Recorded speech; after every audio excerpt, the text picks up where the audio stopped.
Imagens Podcast.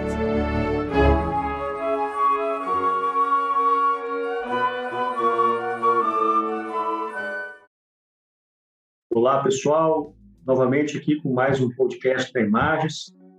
Hoje, com a alegria de receber o professor e juiz de Direito Alexandre Moraes da Rosa, que é doutor em Direito pela Universidade Federal do Paraná, mestre em Direito pela Universidade Federal de Santa Catarina, juiz de Direito do Tribunal de Santa Catarina e um grande estudioso e pesquisador na área da tecnologia aplicada ao direito.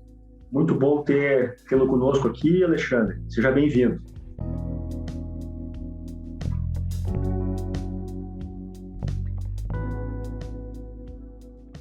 Muito obrigado, Tiago. É uma alegria poder voltar a compartilhar as experiências de tecnologia, já que vocês, o TRF4, têm aí um papel de destaque, retomar o diálogo contigo, lá que a gente tem na academia, e poder dialogar acerca das novas possibilidades aí da inteligência artificial e tirar alguns dos medos que se tem por dela, né, Tiago? Afinal de contas, o tema é muito legal e se fala, às vezes, sem um conhecimento mínimo da matéria, o que é do trabalho da Escola da Magistratura realizar esse tipo de esclarecimento.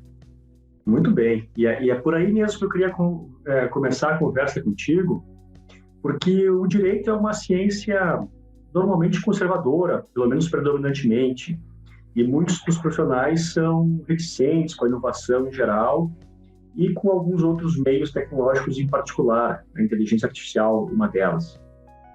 Até para isso, o Richard Susskind tem um termo, o rejeicionismo irracional, que nós temos normalmente uma tendência a rejeitar a inovação sem conhecer muito bem o que ela representa. Nessa linha, Alexandre, seria possível sustentar que a inovação tecnológica pode favorecer o acesso à justiça?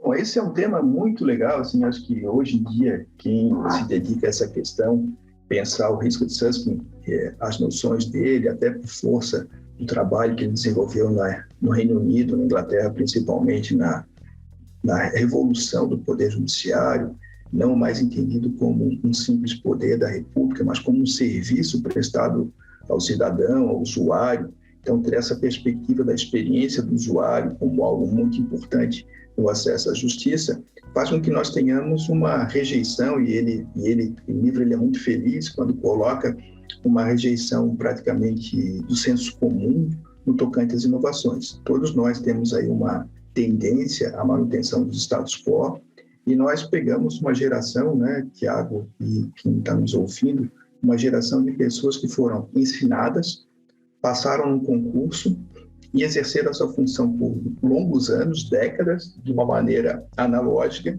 e que foram engolfados em alterações do processo eletrônico, e agora com algumas unidades e agentes inteligentes que podem contribuir com o processo decisório. Então, é comum que nós tenhamos uma rejeição em relação a isso, é comum que nós tenhamos algumas preocupações justas e democráticas, até porque o desenvolvimento dessa área passa por questões éticas, questões morais, questões de justiça, ao mesmo tempo que nós podemos assentir, e isso hoje quem pesquisa seriamente a questão, é que o grande passo que o CNJ deu com a Resolução 332, os atos administrativos, e no mundo, é uma perspectiva de atuação da inteligência artificial na modalidade machine learning, ou seja, nós aqui não estamos falando necessariamente de deep learning, mas a utilização da máquina em apoio à decisão, para a realização de funções que são hoje efetivadas por assessores, por estagiários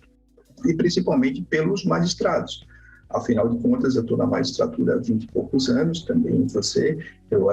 Em fevereiro, completo mais de 50% da minha vida útil, né, desde que eu nasci na magistratura. Nós proferimos aí milhares de decisões nesse período e nós não temos uma capacidade sequer de memorizar todas elas.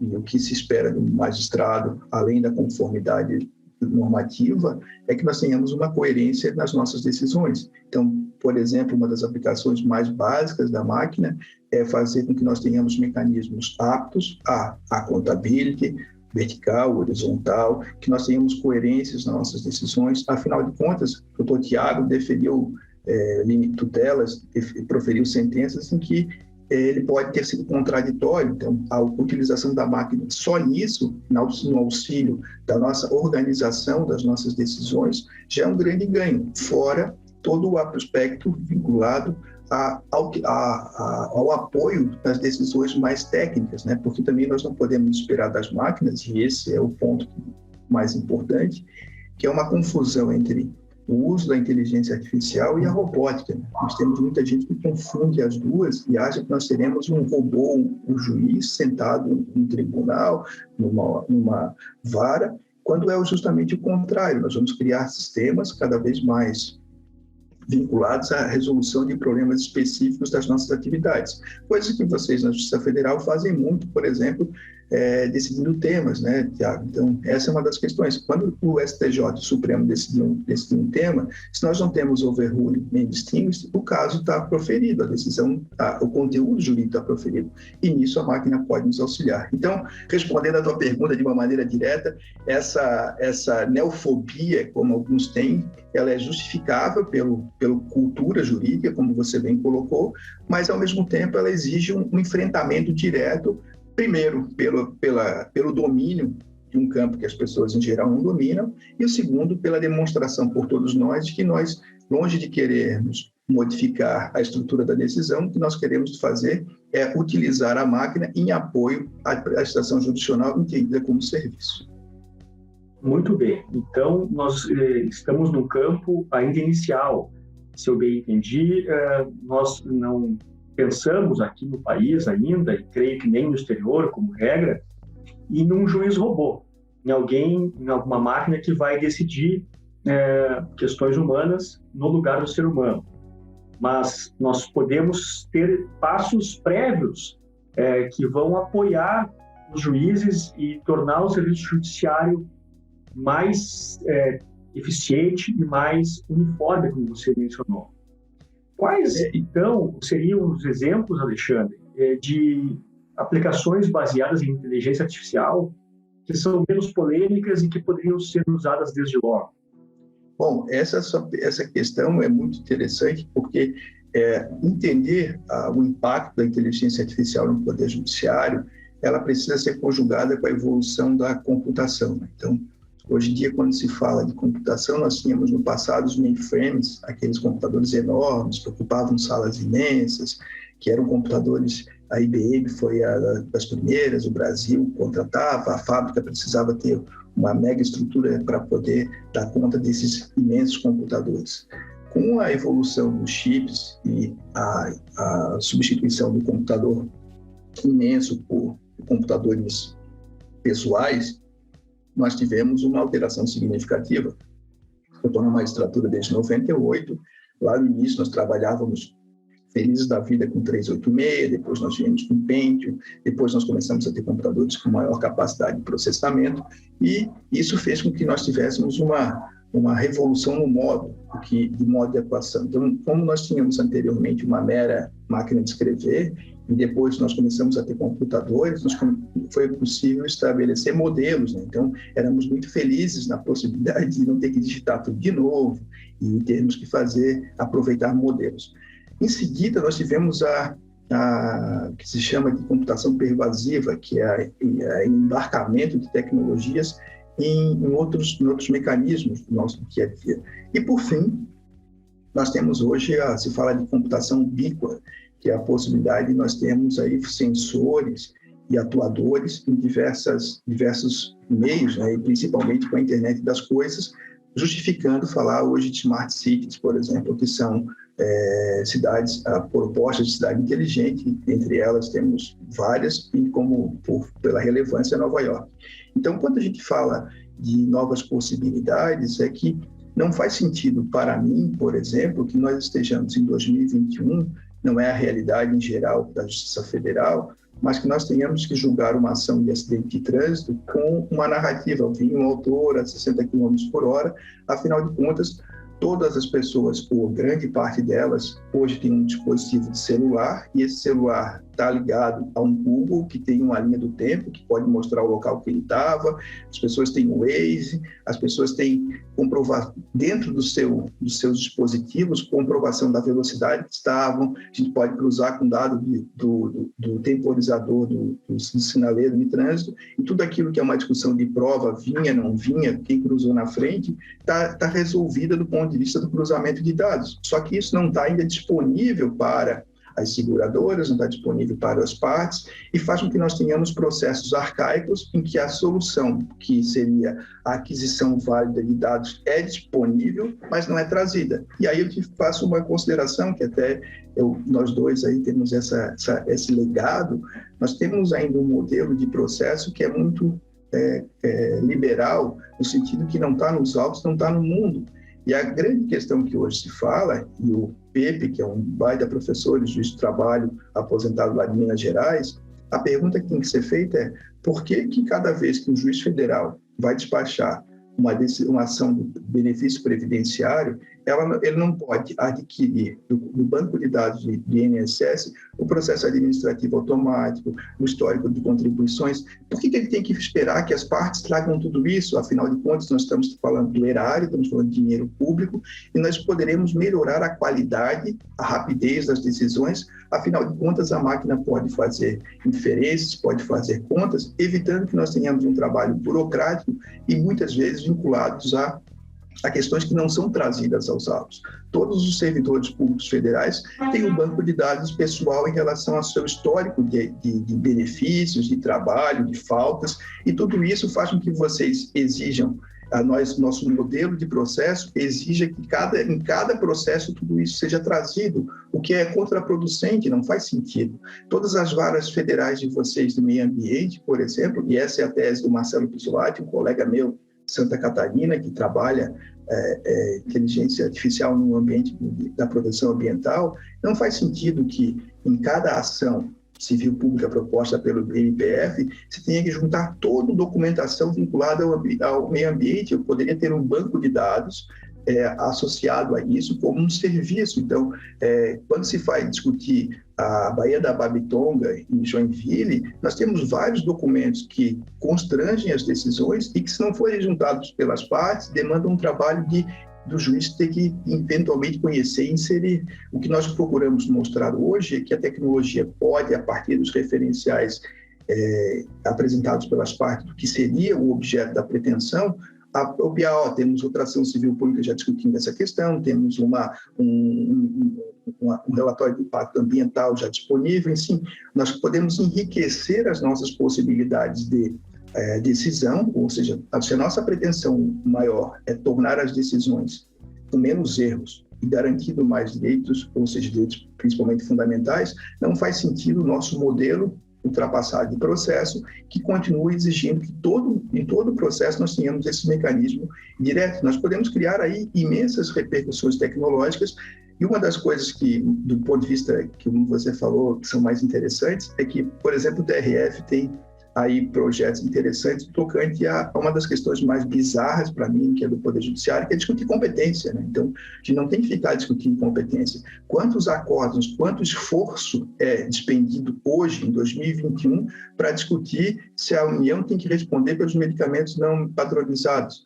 Isso é uma discussão superada pelo Supremo Tribunal Federal e que nós não precisaríamos de esforço decisório de qualquer um de nós. Afinal de contas, se não houver um argumento novo dentro da razão forte, nós temos isso decidido e o custo associado em toda essa litigância é assustador.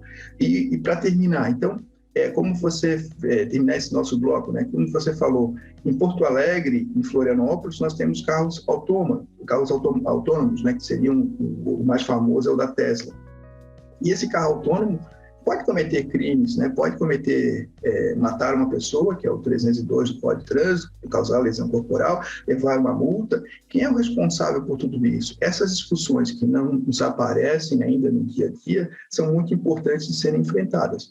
E quando eu dei aula de introdução ao direito na Univale, e que nós temos um curso que tem essa pegada, o curso de Florianópolis, ele é muito vinculado à tecnologia, dada a nossa tradição aqui, temos várias empresas no nosso parque tecnológico, E todas esse mecanismo pressupõe que nós tenhamos lá na introdução do estudo de direito uma noção de pessoas, coisas, animais, né, senescentes, e também tenhamos o robô. Começar a pensar qual é o estatuto do robô, como ele pode ser acoplado na nossa realidade e, principalmente, como nós podemos discutir o estatuto jurídico dessa responsabilidade. Quem é o dono, quem fabricou, o mundo inteiro discute isso. O que nós precisamos fazer é que nós não conseguiremos superar o avanço tecnológico, essa transformação digital. E a justiça, parabéns ao TRF da 4ª Região, tem sido um protagonista nessas questões. Então, me parece que a gente tem hoje um desafio que eu, sinceramente, não tenho mais vontade de alocar o meu tempo útil para convencer as pessoas de que a tecnologia invadiu o direito. O que eu tenho procurado fazer hoje é discutir com quem quer mecanismos de garantir limitações éticas, limitações normativas, limitações de dignidade, limitações democráticas da própria tecnologia. Porquanto, quando a gente vai dialogar com profissionais dessa área, o que eles estão preocupados é resolver o problema da melhor maneira possível, com eficiência. E essa eficiência pode gerar problemas de violações de direitos humanos, direitos fundamentais, e é nesse sentido que hoje em dia a gente tem trabalhado lá na Univale, né, que é como nós podemos resolver problemas tópicos e não problemas genéricos. Muito interessante, Alexandre. E aí você tocou em questões de novos direitos, de novas demandas que podem, em pouco tempo, se apresentar ao judiciário em decorrência desse ambiente high-tech que a gente vive, né? Onde a gente vai, tem um sensor, tem uma câmera, nós estamos com a geolocalização normalmente ativado. Grandes corporações empregam a IA em larga escala nas suas atividades. E nesse contexto digital, que a vida já parece ser híbrido entre presencial, digital, já é possível prever, além dessa questão da responsabilidade dos robôs, outros temas que podem vir bater na porta do judiciário, demandando soluções, e é possível já avaliar se o judiciário está preparado para lidar com esses novos temas? É muito complicada essa pergunta, Tiago, porquanto vou dar alguns exemplos do nosso dia a dia. Talvez você e boa parte dos nossos ouvintes tenham um Gmail. Então, no Gmail, nós temos uma conta na Google, e essa conta na Google nos deu nós assinamos termos e condições, né, que a maioria de nós não lê, e esses termos e condições têm validade por força do Marco Civil da Internet, não adianta depois ficar alegando desconhecimento, impacto, porquanto houve a autorização, que se chama opt-in. Então, nós autorizamos que o Google nos traqueie, tanto que quando teve Covid, a Google conseguia mostrar o grau de pessoas de mobilidade, afinal de contas ela tinha isso, mesmo anonimizado, que é umas discussões vinculadas à LGPD, né, que nos coloca muitos desafios, dentre eles o mais básico é pesquisar jurisprudência.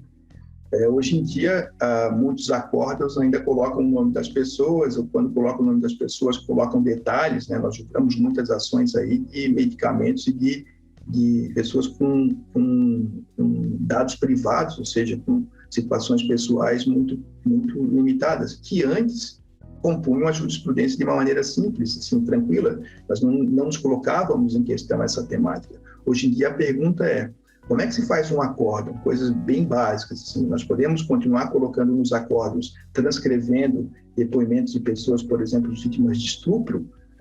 Até que ponto nós estamos expondo essa pessoa que está pleiteando um direito a situações vexatórias por força do julgamento dela, né? A vítima, que teria uma revitimização digital, ela vai continuar recebendo prejuízo em face de uma conduta que ela foi vítima pelo modo como o acórdão é elaborado. E isso vai ter repercussões em todas as nossas vidas, com a construção cada vez maior de bancos de dados. É muito interessante hoje a pesquisa que se faz em fontes abertas, ou SINT, que é hoje uma das grandes questões, que é a possibilidade de nós consultarmos bancos de dados públicos, que estão em aberto, né, ou que não deveriam estar em aberto, mas estão em aberto, que fornecem dados significativos sobre as pessoas, sobre o perfil delas. Boa parte do microtargeting hoje passa por aí, com repercussões na forma de contratação das pessoas, com repercussão na forma que se realiza as seleções de concursos públicos, e toda uma dimensão que é incompatível com o direito que nos foi legado. Um processo, nós temos aí quanto tempo, né, Tiago? Nós demoramos para substituir o nosso Código Comercial do Império, que nós, quando fizemos graduação, era o Código de 1850, nós falávamos lá em seduzir o marinheiro de outra embarcação. Há um delay muito grande entre o tempo de resposta do Poder Legislativo no nosso processo legislativo e as urgências decorrentes dessa tecnologia, o que surge um novo modo de produção de direito, que é o sandbox, né? Então, quando a gente fala de sandbox, que é a possibilidade de fazer experiências com autorizações supervisionadas pelo Estado, como é o caso no Brasil das fintechs, nós temos um curto-circuito, porque fintech não é banco, mas fintech age com algumas atuações próprias de banco. Então, vocês mesmo na Justiça Federal e nós na Justiça Estadual temos um disparate muito grande, porque muitos colegas meus foram formados numa lógica de instituições bancárias. As instituições bancárias passaram a ser, muitas delas, se você reparar o nome de alguns bancos hoje, eles são instituições tecnológicas, não mais bancos. A gente tem aí moedas digitais, então assim, como é que eu faço uma penhora de um Bitcoin? Então, como é que eu faço uma penhora de um Ethereum? Como é que eu vou regulamentar o pagamento de tributos com moedas digitais? Qual é o perfil? Então, tudo isso que aparentemente tá fora do nosso mercado é uma questão atual para vocês. Toda a questão criminal vinculada à lavagem de dinheiro com moedas digitais, porque elas fogem do nosso parâmetro analógico de ver o dinheiro na carteira ou dinheiro numa conta. Elas se relacionam de uma maneira fora do Estado. E isso tudo faz com que nós tenhamos que ter atualizações e julgados os mais bizarros possíveis, porquanto há um descompasso entre aquele nosso modelo de aprendizagem, modelo de produção de normas, com a velocidade. Afinal de contas, os crimes e as novas relações vinculadas à tecnologia, elas não encontram resposta no nosso ordenamento jurídico em muitos casos. E nós, como julgadores, precisamos dar uma resposta. Essa resposta pressupõe uma certa alfabetização tecnológica que, em grande parte, não é disponível e conta ainda com aquele primeiro bloco que nós falamos, com uma rejeição de querer acompanhar esse modelo. Então, no âmbito de sandbox, no âmbito de carros autônomos, no âmbito das nossas agências reguladoras que são próprias dessa questão, e ainda com tudo isso vinculado aos impactos da LGPD na proteção de dados no nosso dia a dia. E aí, só para deixar isso bem claro, né? Antigamente nós tínhamos uma realidade de Brasil. Então, eu posso falar que os juízes federais brasileiros estavam preocupados com a situação brasileira. A questão é que hoje, com o mundo digital, né, com o mundo que nós não temos essas barreiras geográficas bem definidas, eu posso, do Brasil, ter parceiros em lugares do mundo que são paraísos de violação de proteção de dados, produzindo material de consultoria. E eu falo isso de uma maneira bem clara, porquanto nós vimos no passado um site que estava em Seychelles, em que vendia dados pessoais de brasileiros, ou seja, estava numa ilha oferecendo produtos para saber o perfil do Dr. Tiago Martins. Então, isso é um problema. O segundo qual é a limitação da jurimetria, e aí a jurimetria qual é o perfil de julgamento do Dr. Tiago Martins? Eu posso fazê-lo. Hoje, a Data Lawyer, que é uma empresa goiana com sede no Rio de Janeiro, a Data Lawyer oferece uma resposta ao seu cliente, dando o perfil de julgamento do trabalhista em todas as cidades do Brasil, por nome, por classe de processo que julga, qual é o perfil do julgador. Então, isso tudo está sendo agora transferido para o ambiente da Justiça Federal. Vejam vocês que a nossa atividade passa a ser utilizada com outros meios. E aí você fez referência à França, por exemplo, que outros sítios, né? A França proibiu a atividade de jurimetria no espaço francês, mas a Bélgica está do lado. Então, assim, até que ponto você consegue controlar o uso de novas oportunidades tecnológicas no ambiente privado? Nós dois, na magistratura, nós temos controles próprios do CNJ, mas quando se fala do advogado ou de alguma empresa, ela pode construir paralelamente, de maneira silenciosa, todo um regime de organização de dados que transforma a experiência dela e dá uma vantagem competitiva que nós muitas vezes não temos. E essa vantagem do advogado não tem. Por força disso, nós criamos cada vez mais uma disparidade no que se refere à paridade de armas no processo.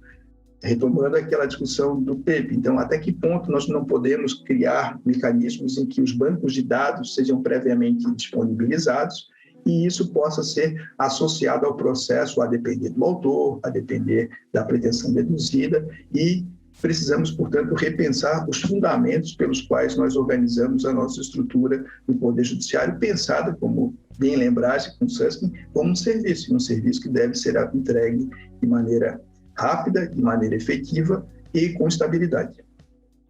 Muito bem, muita coisa para a gente refletir nesse ponto. Agora eu queria falar contigo, Alexandre, de uma ferramenta que está no nosso dia a dia, de todos nós que trabalhamos com direito hoje, que é o processo eletrônico. Você falou há pouco aí da máquina de escrever, que foi uma grande disruptura, quando nós saímos da caneta, da sentença manuscrita para a máquina de escrever. Depois você também mencionou a informatização, que nos possibilitou um ganho de escala aí bem importante. E seguindo essa linha, a mais recente dessas disrupções foi realmente o processo eletrônico, e aqui nós somos usuários de um mesmo sistema, que é o EPROC, e muito facilita a nossa vida também dos usuários do Poder Judiciário.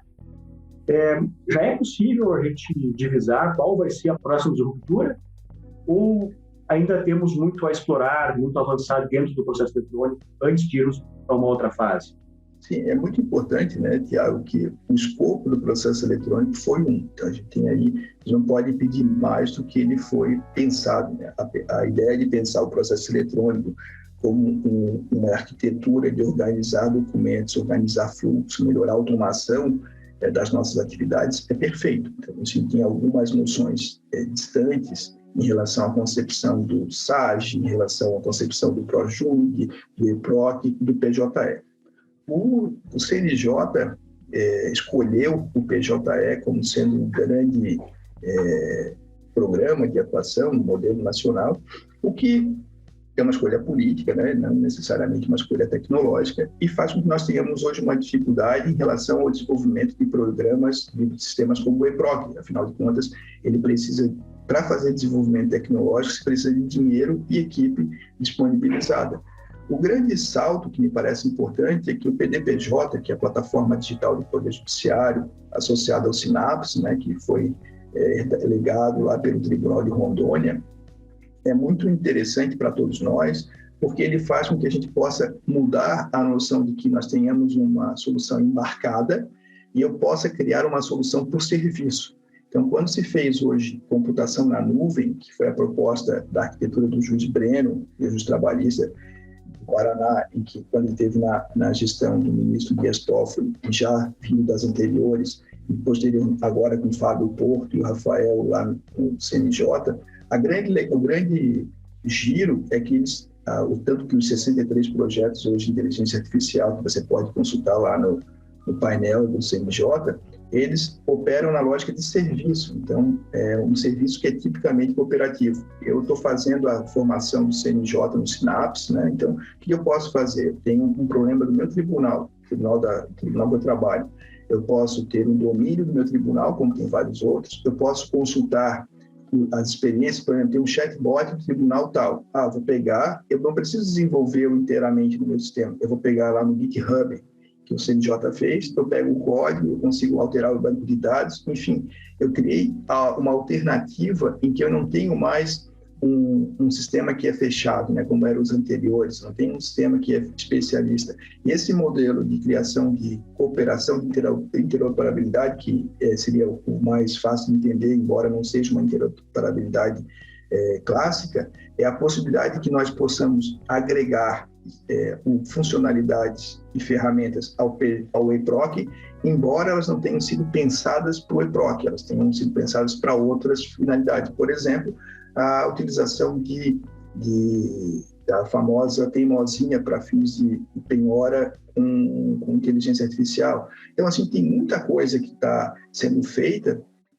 em que a arquitetura pensada é uma arquitetura que não exclui o desenvolvimento de outras plataformas. Com a decisão do CNJ proibindo a ampliação, que, a meu juízo, é muito correta para que nós evitemos o gasto público repetitivo, o que nós temos aqui é a necessidade de pensar em cada tribunal, em cada time, uma política, uma governança de dados, e políticas que sejam de médio e longo prazo. Porque cada presidente que chega, e os presidentes que chegam nos tribunais, eles já têm muito tempo de magistratura. Se eles não têm capacidade de pensar esses desafios, nós teremos dificuldades. E para que isso possa acontecer, Tiago, hoje é quase uma unanimidade, nós precisamos de juízes dedicados a isso. Nós não podemos pegar o Tiago fazendo audiência, despachando a tarde inteira, e lá no finalzinho da tarde ele vai pensar o que ele pode fazer. Isso é uma atividade que demanda dedicação, compreensão, e é justamente esse player, que é o Tiago, que sabe,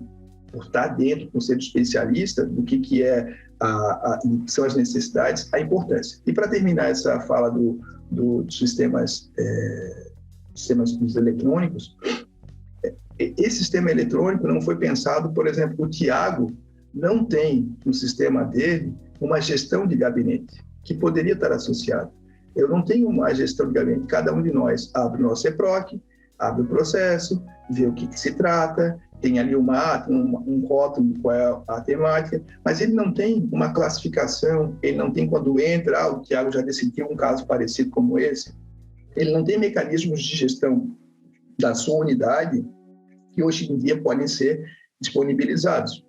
O EPROC tem caminhado nisso, o EPROC já consegue ler acórdãos para poder verificar se tem repercussão geral. Então, é nesse sentido que eu acho que a evolução tecnológica vinculada à inteligência artificial, que é o caminho de ampliação da potencialidade do processo eletrônico, que para o escopo pensado, ele atende aos interesses, ele atende às finalidades. Mas agora é pensar como nós podemos transformar a experiência.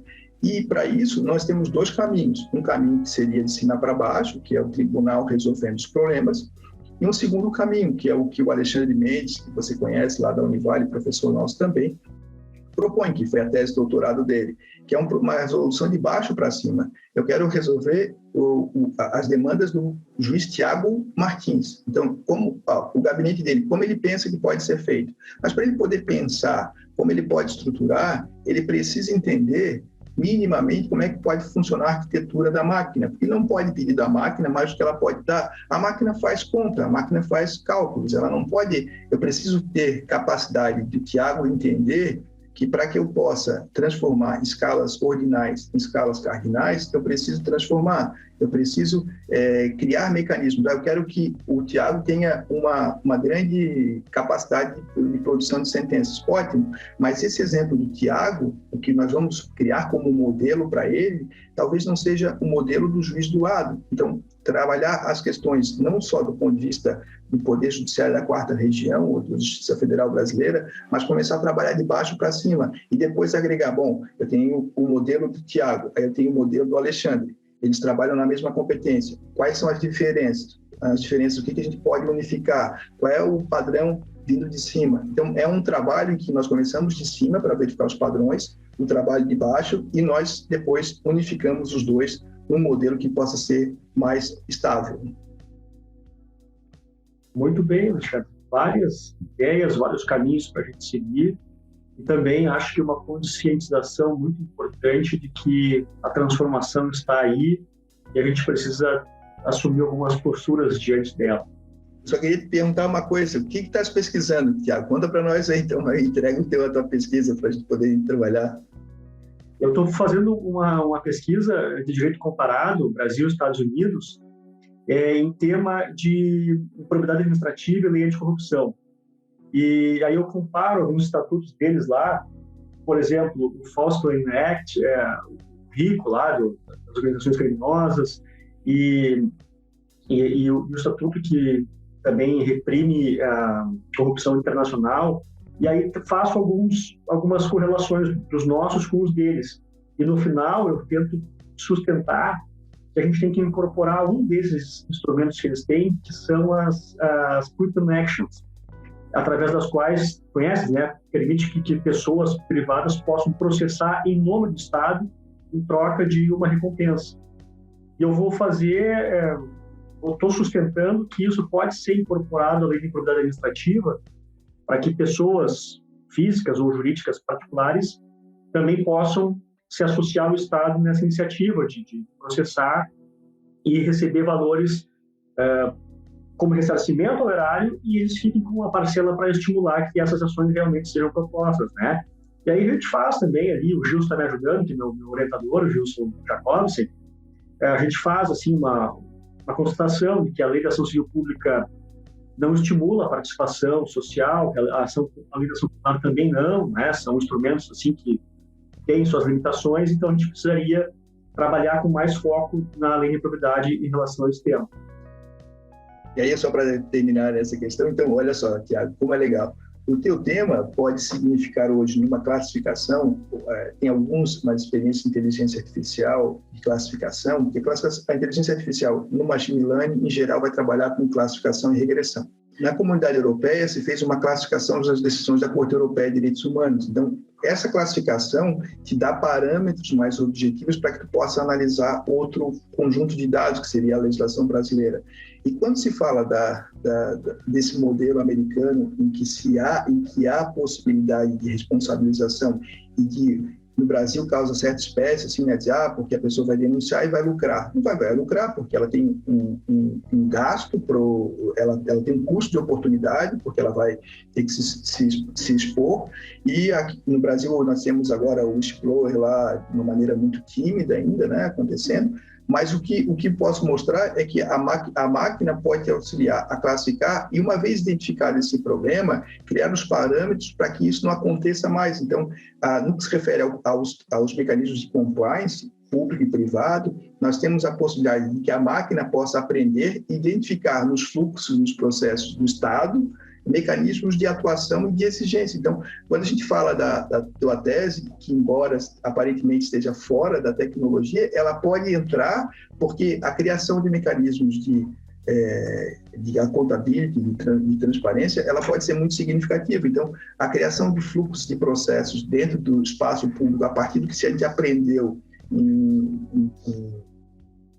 por força de denúncias ou de ações que possam demonstrar a ação de improbidade, é muito significativo. Então, eu acho que é muito legal. Tem um livro que chama-se Too Big to Jail, do Garrett, que é um professor americano, e ele vai mostrar que o modelo de responsabilização americano das grandes empresas é diferente das pequenas. Por quê? Porque os critérios, os parâmetros variam dada a importância econômica da empresa. Nós não podemos destruir a empresa em nome da responsabilização, o que se associa a mecanismos de compliance cada vez maiores. E aí, Thiago, e nós ouvimos, a tecnologia entra com tudo, porque ela pode criar mecanismos hábeis em que nós diminuamos o tempo, o delay entre a conduta de desconformidade, a identificação e a responsabilização. Tudo isso por força daquilo que você falou, de câmeras, de logs, de acompanhamento em tempo real. Enfim, é muito legal que essa tua pesquisa, porque ela pode, associando a tecnologia, criar indicadores bem robustos para fins de garantia tanto da coisa pública quanto da conformidade privada, que é aquilo que nós temos hoje no compliance.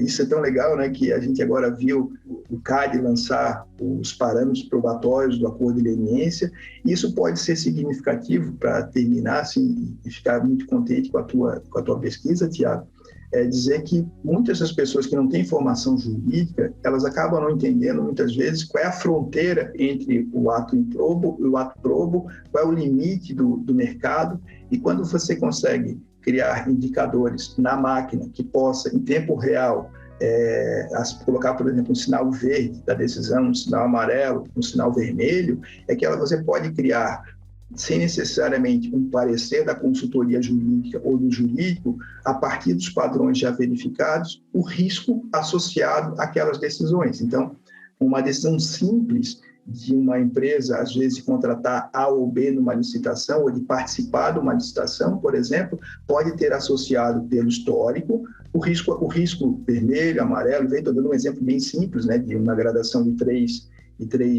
padrões, mas para mostrar para o próprio decisor, que muitas vezes não tem a dimensão dessa importância, que o TRF da 4ª Região já reconheceu improbidade nos casos similares em licitações dessa mesma ordem, o Tribunal de Contas, porque esse universo de dados hoje disponibilizado, ele precisa de uma aquisição proativa. O que nós queremos fazer junto com a construção de bancos de dados, é que para melhorar a decisão do nosso administrador, às vezes de um município pequeno que recebe verbas federais, é que esse próprio administrador e o jurídico dele, por cegueira deliberada ou por ignorância mesmo, eles não têm essa noção. Então, quando nós conseguimos criar indicadores em tempo real, acionando, esse é um caso de alta relevância, temos que tomar, essa é a conformidade. Preenche os requisitos? Sim. Então, você cria a ele você supera depois, na responsabilização, a alegação de que não sabia ou de que não tinha conhecimento adequado, porque você cria instâncias a todo tempo de conformidade. E esse me parece um trabalho muito legal para você e a tua tese cria aí uma nova no Brasil, né, consolida a ideia de organizações não governamentais preocupadas com esse tipo de abordagem e garantia da coisa pública, com a recompensa, né, porque a gente tem uma estrutura de incentivos, que é a recompensa financeira ou derivada. Enfim, eu parabenizo-te por isso e perguntei da tua tese, porque eu acredito que hoje em dia, praticamente tudo, salvo se for uma discussão eminentemente teórica, você tem a possibilidade de criar, ou pelo menos antever, mecanismos tecnológicos que possam dar efetividade a essa tua tese. Então, obrigado a Imagens, obrigado TRF. Eu estou podem me achar em vários lugares, mas o meu Instagram, que é mais fácil, que é Alexandre Moraes da Roça, vocês me acham, tem podcasts. E tem, aliás, não deu para falar, né, mas tem um podcast que é meu, que chama-se Legal Driver, que está no seu agregador, em que nós falamos de algumas experiências de tecnologia. É um podcast para vincular o que tem de direito à tecnologia. Demos uma parada, agora estamos retomando, e lá neles o último foi sobre neurodireitos, que é um dos temas mais atuais. O Chile está colocando na Constituição a proteção de neurodireitos, e quem tiver curiosidade vai lá no Legal Drive e dá uma ouvida, porque é um dos temas do momento. Agradeço muito, Alexandre, o teu tempo, todas as informações, as reflexões, e esperamos contar contigo em breve novamente aqui no podcast da Imagens. Obrigadão a todos vocês, obrigado ao TRF, ao Ricardo, ao Tiago. Espero que a gente possa voltar a discutir temas no futuro.